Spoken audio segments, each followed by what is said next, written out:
So next is why DevOps, right? We saw what is DevOps, where it came from, and then why is it even required, right? So here I've listed some of the benefits or why we think we need DevOps, and we'll go through that one by one. And so the first thing is DevOps provides a stability and consistency. So DevOps is one thing where we automate the overall process once, and the same automated process is used to build and deploy the application every time. So the deployments, your build and everything gives you the stability of the application. Also, since it's automated, you have a consistent process, and there is no manual intervention. Everything is consistent, and you see a same set of tasks built and deployed with no new issues or manual issues. That saves a lot of time with respect to troubleshooting and fixing the same kind of issues. And the customer experience, as I said, you instead of waiting weeks together, you in case of if you have a DevOps, you can release new features faster in every sprint and get the feedback from customer, which improves the overall experience for customer, where he gets new features and new applications very often, so that he doesn't get what he doesn't need.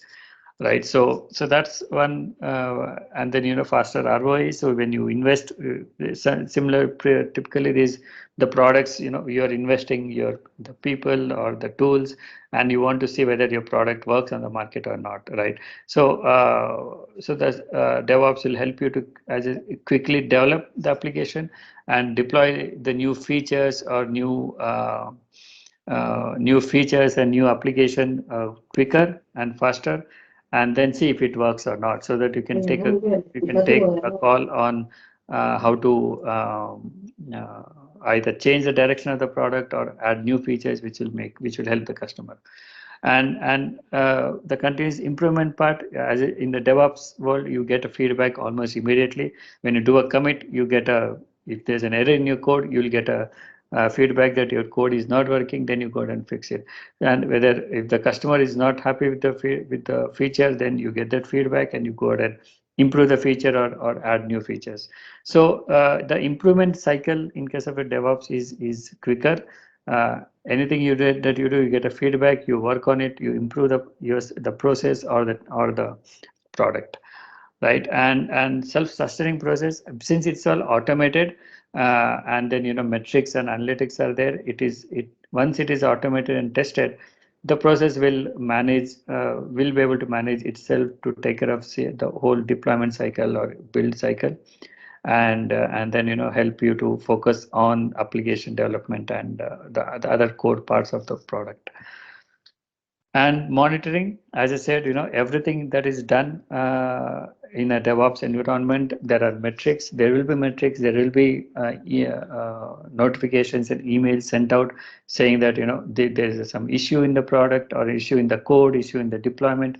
You get continuous monitoring feedback and analytics, which can be used to improve the process or the tools or the code or the development itself.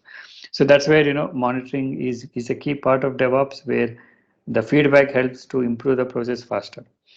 And data-driven process, as I said, everything is there is a analytics and a metrics for each and every process of a CI/CD that will help you to know whether the DevOps is helping you or not. So accordingly, you take a call to improve the process, which will reduce or which will improve the overall efficiency of the delivery.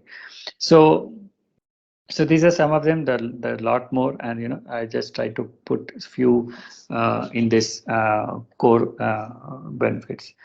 Okay, so now that we understood why we need and where it is used and how it came up and what are the advantage, we'll spend some time on understanding some of the key terminologies we generally use in a CI/CD or a DevOps world.